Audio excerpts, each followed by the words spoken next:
Монгол улсын эдийн засгийг бүрдүүлэгч нэгээх хэсгийг та харж байна.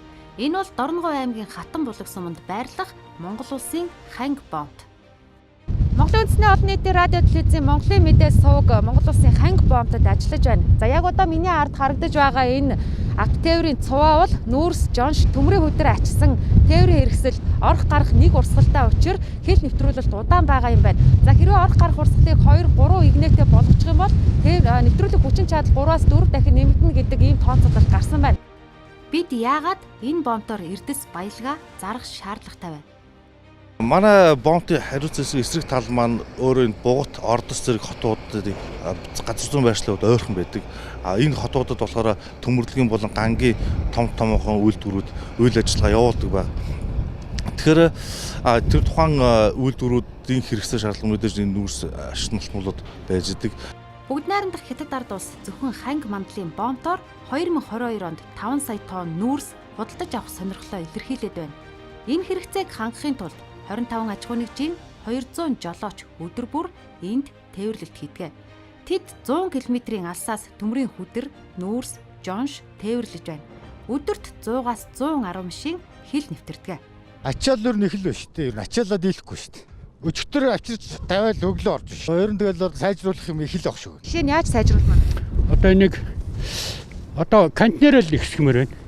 Контейнер урдаасаа контейнер нь хөрөлцөхгүй хоосон дэрэг буцаах тохиолдол байна. Бүгд найрамдах Хятад ард улс цар тахлын улмаас Монгол улсын замын үүд ханги зэрэг бомбын задгаа тээвэрлэлтийг 2021 оны 11 сараас эхлэн Чингэлэг тээвэрт шилжүүлсэн. Хангийн бомбын тухайд жолооч нар хил нэвтэрчгээд буцаж ирэхэд хоосон Чингэлэг Хятадын талаас олдохгүй байх тохиолдол гарч байна. Иймд энэ асуудалд Монгол улсын гадаад харилцааны яам, бүгд найрамдах Хятад ард улсад суух элчин сайд консулууд тусгаалan анхаарах шаардлага энд бий болжээ. Хангийн бомбд 2002 онд байгуулагдаж 2015 оны 12 сарын 1-ний өдрөөс байнгын үйл ажиллагаанд шилжээд ингээд явж байна. Нэвтрүүлэх хүчин чадлын хувьд суудлын автомашины орох гарах чиглэлийн нэг гарц, ачааны автомашины орох гарах чиглэлийн мөн нэг гарцаар үйл ажиллагааг явуулсан болж байна. Сүүлийн 2 жилийн хугацаанд одоо коронавирусын цар тахтаас шалтгаалаад зорчигчдын хөдөлгөөний хязгаарсантай холбоотойгоор зөвхөн уул уурхайн бүтээгдэхүүн экспортын тээвэрлэлтийг ачааны автомашины, том урын ачааны автомашинаар нэвтрүүлэх зохион байгуулж байгаа. Хангийн бомбын хилийн орж гарах урсгалыг 4 игнэтэй болгох төлөвлөгөө бий.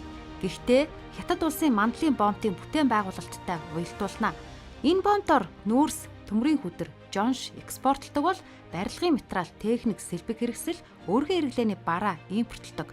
Гэвч 2021 оны 11 сараас импортыг цар тахлын улмаас зогсоожээ.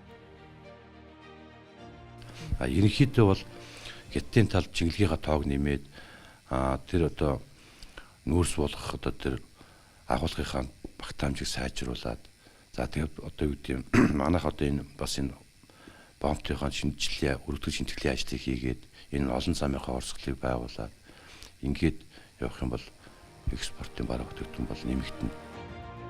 Ирэх сарын 1-ээс ханги бомбоор 15 хоног туршилтын импортын тээвэр эхлэхийг тэрээр ярьлаа. Эхний ээлжинд Эрдэнэс 5-7-оос ханги хүртэл баригдаж байгаа 484 км автозамын техник хэрэгсэл Хятадаас авахар төлөвлөжээ.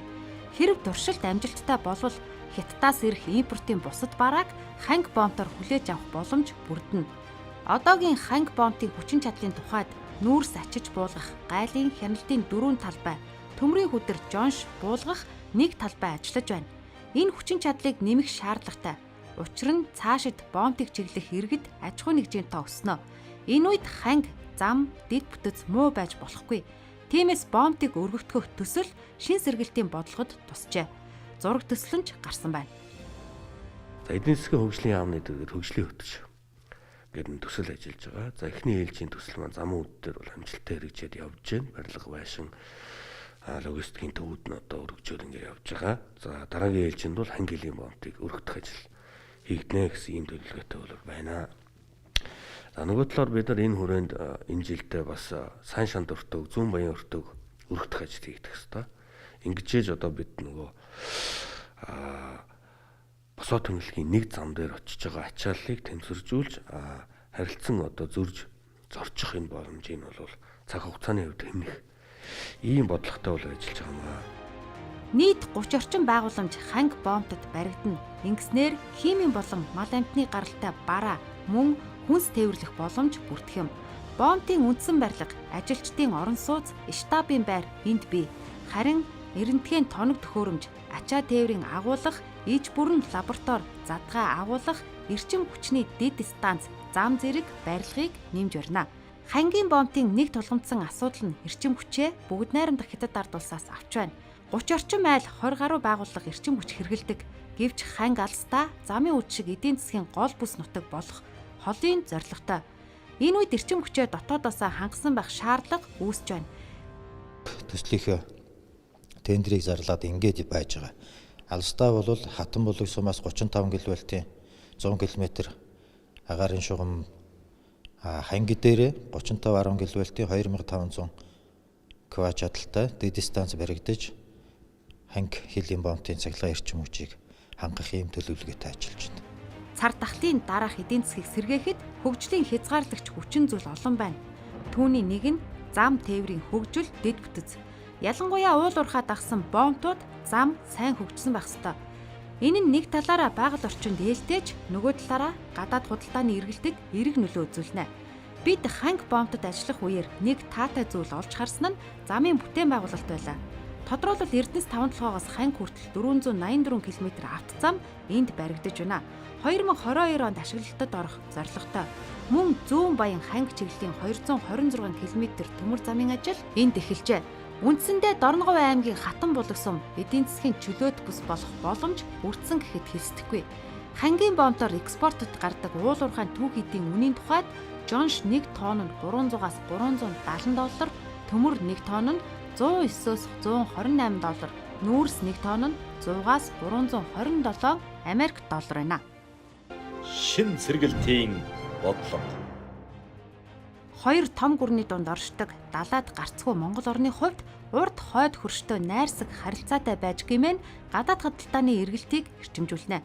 Монгол улсын гадаад худалдааны 40 гаруй хувийг дангаараа үрдэг замын үдийн бомбыг бид мөн зорьсон.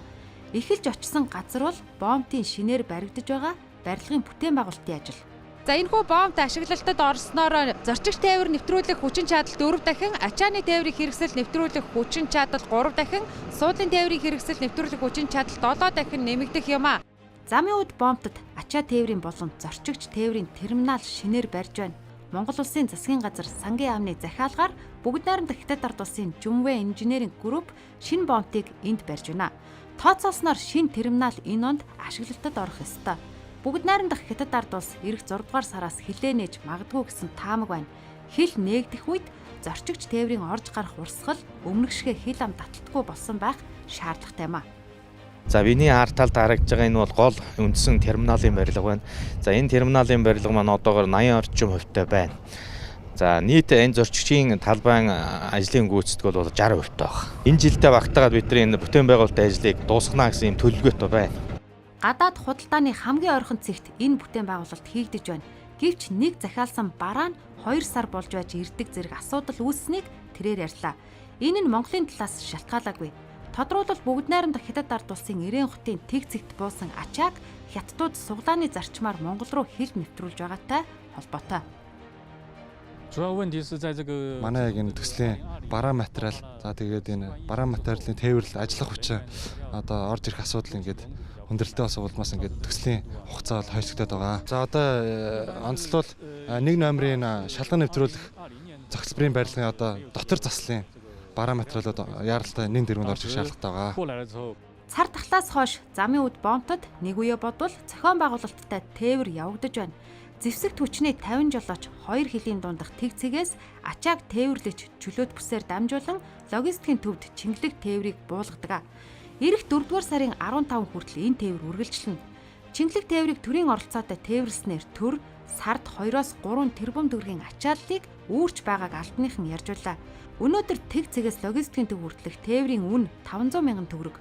Аль болох бараа бүтээгдэхүүн үүнийг хөөрөгдөхгүй байхаар энэ зохицуулалтыг хийсэн. Гэвч логистикийн төвд бас нэг бэрхшээл байна. Ханги мандлын бомбтоос хоосон чингэлэг олдохгүй байгаа бол замын үдэд эсрэгээрээ бүгд найрамдах Хятад ард улс хоолсон чингэлгээ татахгүй байна. Өдөрт 20 чингэлэг илгээдэг. Гэтэл чингэлэг түрээслэж бараагаа авсан аж ахуй нэгжүүдэд энэ мөн дарамт учруулдаг. Нөгөө талаар замын үд салхишуурга ихтэй. Гэтэл 2-3 давхарлаад тавьсан хоосон чингэлэг нурах эрсдэл байна. Энэ асуудалд мөн л гадаад харилцааны яам ирээний консул санаа тавих шаардлага байгааг нэвтрүүлгээрээ уламжлая. Одоо сүүлийн үед хялбар муудах одоо ногоонууд орж ирж байгаа. Энийн чингэлгүүдийг бас өдөрт нь яралтай буцаагач гэдэг хятадын тайл тавиад манай гадаад хэргийн ямарт тавиад консулор тавиад ирсэн юм бэлээ. Хятад тал руу бид хоосон чингэлэг буцааж өгч байгаа нь өдөрт бол одоо 50-аас 65 машиныг бид хятадын талаас хүлээж авч байна. Нэг машин дээр бол 40 футээр бодох юм бол нэг чингэлэг, 20 футээр бодвол 2 чингэлэг гэсэн үг. Ингэж орж ирдэг. Буцааж өгөхдөө бол 20 машинаар 40 футээр бодож хоосон чингэлгээ буцааж өгч байгаа. Тэгэхээр тэрний 100-ны одоо 40% нь буцааж өгөж 10% нь манай дээр хомдлуулаад үлдээд байна гэсэн. Хангийн бомтыг бодвол замын үд эрдэс баялагын экспорт бараг байхгүй. Харин импорт энд төвлөрдөг. Энэ төвлөрлийг сааруулах, тараан байршуулахын тулд Монгол улс бомтуудаа сэргээж шинчилж байгаа юм. Нийт 8 бомтыг хөгжүүлнэ. Тооцоолсноор 26 их найд төгрөг шаардлагатай. Улсын төсөв 10-аас 15 их найдын ачааг үүрч чадна. Харин бусад санхүүжилт, хөрөнгө оруулалтыг яах вэ гэдэг асуудал тулгарч байна. Тиймээс төр бомтын шинжилэлт хувийн хвшлийг оролцуулна. Ингэхдээ хуулиа эхлээд өөрчлөх бодит шаардлага байгааг сангийн яамныхан хэлж байна. Төр хувийн хвшлийн түншлэлийн тухай шинэ хуулийг бол одоо сангийн яамнаас бэлэн болоод өргөн барих гэж байна. За дээр нь бол манай бас аж ахуйн нэгжүүд хэлдэг шүү дээ. Одоо төртэй хамтарч ажиллахад их төвөгтэй байд юм аа. Тендерийн тухай хууль гэдэг ингээд төвөгтэй гэдэг ийм одоо асуудал ярьдаг бол энэ тендерийн хуулинд нь бас шинжилсэн найруулгыг одоо бид нэр өргөн барихаар бол бэлэн байна. Шин сэргэлтийн бодлого. Бомтууд ийхүү сэргэн. Харин байгалийн баялагаас хараат түүнээс төсвөө бүрдүүлдэг Монгол улс аж үйлдвэрээ яаж хөгжүүлэх вэ гэдэг асуудал номер 1-т яригдж байна. Үндсэндээ 30 жил үйлдвэрлэл хөгжөөгүй импортлогч улс болсны уршгийг цар тахал монголчуудад томоор анхааруулсан. Тиймээс засгийн газар Монгол орны 18 байршилд аж үйлдвэрийн зохицолбор барина гэсэн төлөвлөгөө цаасан дээр буужээ. Тэдний 3 үйлдвэр нь Дорногов аймагт баригдана. Нэгэн үе аж үйлдвэрийн зохицолбор барихаар төлөвлөж байсан энэ бүс нутаг буюу Дорногов аймгийн Алтан ширээ суманд өнөөдөр Монгол улсын нефт боловсруулах болон ган хайлуулах үйлдвэр баригдаж байна. Бидний очсон эхний үйлдвэр бол газрын тус боловсруулах үйлдвэр. Энд бол нийт барилгын ажлын гүйцэтгэл 20 орчим хувьтай байгааг гүйцэтгэгч компаниудын энэтхэгийн төлөөллөөс бол бидэнд мэдээлэл өглөө. Барилгын ажилд шаардлагадах параметрын 80%-ийг нь бол татаад авчихсан учраас энэ ажил өнөө жилийн тухайд нэлээд урагшлна гэсэн тайлбарыг албаны хүн бидэнд өгч байна. Иргэний барилга байгууламжуудын ажлыг гүйцэтгэж байгаа. Өнөөдрийн байдлаар бол талбай дээр нэг 100 орчим энэтхэг хүнтэй, нэг 230 орчим монгол хүнтэй, нийтдээ 330 орчим хүнтэй ажлын үйл явц дөнгөж эхэлж байна. Санхүүжилтийн хувьд бол ерөнхийдөө энэтхэгийн засгийн газраас санхүүжилж байгаа болохоор одоохондоо бол саатж байгаа тийм үү тиймэрхүү зүйл бол байхгүй байна. Энэтхэг улсын хөнгөлөлттэй зээлийн хүрээнд баригдаж байгаа энэ үйлдвэрийн нийгмийн барилга байгууламж энэ онд дуусна гэдгийг тэрээр хэллээ. Харин яг газрын тус боловсруулах үйлдвэрийн суурь хараахан тавигдааг байна. Түүний хэлснээр энэ онд эхлэх болов гэдэг хүлээлт байгааг ярьжуллаа. Энэ үйлдвэр хэрвээ ашиглалтад орвол монголчууд шатхууны хараат байдлаас бүрэн гарна. Дорногов аймагт өнөөдрийн байдлаар боловсруулах 10, баяжуулах 11, нүүрс угаах 6 үйлдвэр ажилладаг. Тэдний нэг болох Алтан ширээ суманд баригдсан төмрийн хүдэр баяжуулах ган боловсруулах үйлдвэрт бид очсон. Цар тахал тэдний үйлдвэрлэлд багагүй хүндрэл үүсгэжээ. Гэвч эх 4-р сард баяжуулах үйлдвэр ажиллахад бэлэн болсон байна. Бид бүгдээ зогсож байгаа энэ үйлдвэр бол одоо үндсэндээ төрөө 2021 оны туршид бол хэрэгжээд одоо 8 сараас бид нар бас нэг туршилтын хугацаа тестэлж ажиллаж үзсэн. Одоо үйл ажиллагаа эхлэх гээд бэлтгэл ажиллагаа хангаад явж байна. Дараагийн 4 үйлдвэр одоо энэ жилдээ багтаж одоо нүүрс угаах үйлдвэр, коксох үйлдвэрийг бол юмсаас босгоно гэсэн юм бодлогын зорилтын хүрээнд одоо зорж байгаа. Зөвхөн Дорногов аймгийн хэмжээнд л гэхэд сүүлийн 2 жилийн хугацаанд эрчим хүчний хэрэглээ 34% өссөн байна. Жил бүр өсөн нэмэгдэж байгаа энэ хэрэгцээг хангахын тулд шинэ эрчим хүчний их үүсвэрүүд барих шаардлага мөн тулгарч байна. За ер нь бол Дорногов аймгийн сайн шанд замын өвд бусад сумдуудын ачаал бол сайн шанд 110 35 10 кВт-ийн дэд станцын сорилгдсон чадлаас шууд хамааралтай байдаг. Тос станц дээр бол 2-ыг үржих 16 мегаваттын 2 трансформатор ажилладаг. За ингэхлээр ерөнхийдөө бол нэг трансформаторын ачаал бол 100% та хүрж байна гэсэн юм бол. Эрчим хүчний сэргэлтийн хүрээнд бид нар чойроос замун үд хүртэлх агарын одоо 110 мянган кВт-ийн энэ хос шугамыг барих ажил эд явагдаж байна. За ер нь бол одоо энэ шон суурлуулах ажлууд бол үндсэндээ одоо бас хэрчмтэй явчлаа гэдэг ийм одоо мэдээллийг бол авчихсан байж байгаа. Тэгээ энэ хос шугам хэрэгцснээр бол эрчим хүчний хангалт бол найдвартай одоо болох юм аа гэж. Бомтын сэргэлт аж үйлдвэр хөгжөхөд орон нутагт ажиллах хүч, хүний нөөцийн дутагдал байгааг энд дурдъя. Бүтээн байгуулалт өрнөхийн хэрээр хүн ам тухайн орон нутагт суурьших шаардлагатай. Жишээлбэл уулын баяжуулах Эрдэнэт үйлдвэрийг дагаж 100 мянган хүн амтай хот тэнд байгуулагдсан. Эрдэнэт хотод хүн амьдрах бүхий л боломжийг бүрдүүлсэн. Яг үүн шиг орон нутагт хөгжлийг бий болгох шаардлага үйлдвэрийн бүс нутгуудад бий. Тиймээс засгийн газар шин сэргэлтийн бодлогод хот хөдөг хөгжүүлэх төлөвлөгөө боловсруулсан. Энэ хүрээнд Дорногов аймагт 150 мянган айлын орон сууц хөтөлбөрийг хэрэгжүүлж байна. Аймгийн хамгааллын газраас одоо 2022 онд бол түрээсийн орон сууц хөтөлбөрийг хэрэгжүүлж одоо ажиллах гад бэлтгэл ажиллаа. Хот хөдөөгийн сэргэлтийн хүрээнд мөн сумдад бид нар одоо аймаг маань нийт 14 сумтай, үүнээс 12 сумд нь бол инженерийн төвлөрсөн дулаан шон сүлжээг бий болгосон. Хамгийн гол нь амьдрах орчин шүү дээ. Хүмүүс хүн гэдэг чинь амьдрах орчин сайн сайхан байх юм бол тэгэл энэ бүх юм л сайн сайхан байна гэсэн ажилтай амьдралтай. Манай улсын дотоодын нийт бүтээгдэхүүний 65%-ийг зөвхөн Улаанбаатар хотод үйлдвэрлэж байна. Энэ төвлөрлөлийг сааруулахын тулд орон нутагт ажлын байрыг бий болгох, орон сууцны хөтөлбөрийг ийхүү нэмэгдүүлэх шаардлагатай. Бид орон нутагт ажлын байр ямар байгаа вэ гэдэг асуудлыг сурвалжилсан. Энэ хүрээнд Дорногов аймгийн өндөгний хэрэгцээний 60%-ийг дангаараа бүрдүүлдэг дахианы аж ахуйг зорьсон. 2017 оноос хойш тасралтгүй ажиллахдаа 5 хүнийг байнгын ажлын байраар хангажээ. Анх 1000 дахиатай бизнесээ эхлүүлсэн тэд одоо 8000 дахиатай болсон. Гэвч тэдэнд нэг л хүндрэл байгаа нь банкны зээлийн хүү эргэлтийн хөрөнгө гэлээ. Одоо бизнес эрхлэлтэй хамгийн тулгамж байгаа асуудал нь бол хөнгөлөлтөө зээл, урт хугацааны хүү багтаа зээл. Тэрэндээ л яаж. Одоо бид чинь нөгөө нэг эхний 5 жил ер нь гарааны бизнесээс эхлээд нэг баг удаагүй байгаа. Хүмүүс чинь хамаг орлого ашиг арилжааны банкны хүүн төлөөд тэр юу айгүй хүндөр тусдаг да. Яг тэдэн шиг баялаг бүтээгчдийг дэмжих бодлого шин сэргэлтийн бодлогод туссан. Тодорхойлбол хөдөө аж ахуйн үйлдвэрлэлийн доктортой өсөлтийг төр дэмжинэ. Дорногов аймгийн тухайд ажлын байрыг хадгалж үлдэхэд бизнес эрхлэгчдтэй хамтарч ажиллахаа аймгийн удирдлагууд ярьж байлаа. Түүнчлэн Дорногов аймагт Азийн хөгжлийн банкны санхүүжилтээр 7 тэрбум төгрөгийн өртөгтэй цэвэрлэх байгууламж баригдаж байна. Энэ онд ашиглалтад хүлээлгэж өгөхөөр төлөвлөжээ. Хоногт 3000 м3 бус цэвэрлэх хүчин чадалтай. Орон нутагт энэ мэт үйлдвэрлэлийг тэлж дэд бүтцийг шинжилснээр шилжилт хөдөлгөөнийг хязгаарлаж хөдөөд хөгжил эрэх боломж бий болжээ. Шин сэргэлтийн бодлого. Одоо монголчуудад нэг бэрхшээл бий. Тэр нь сүлжилт газрын дороотл. Бид одоо л хөдөлж эхлэхгүй бол 2050 он гэхэд хэдийн оройтсон байх судалгаа бий. Тиймээс ерөнхийлөгч хүрэлцэх тэрбум мод үндэсний хөдөлгөөн өрнүүлж мод тарж эхлээд байна. Бид Дорногов аймагт ажиллах үеэрээ говьд хэрхэн мод ургах вэ гэдэг асуудлыг хүндсэн. Жишээлбэл замын үд суманд шар шорон шуургатай тэмцэх төсөл амжилттай хэрэгжиж мод үржүүлж эхэлжээ. Орон нутагт 3 үндсэн ажил хийх юм. Нэгдүгээрт бол мод үржүүлгийн газар 1 га.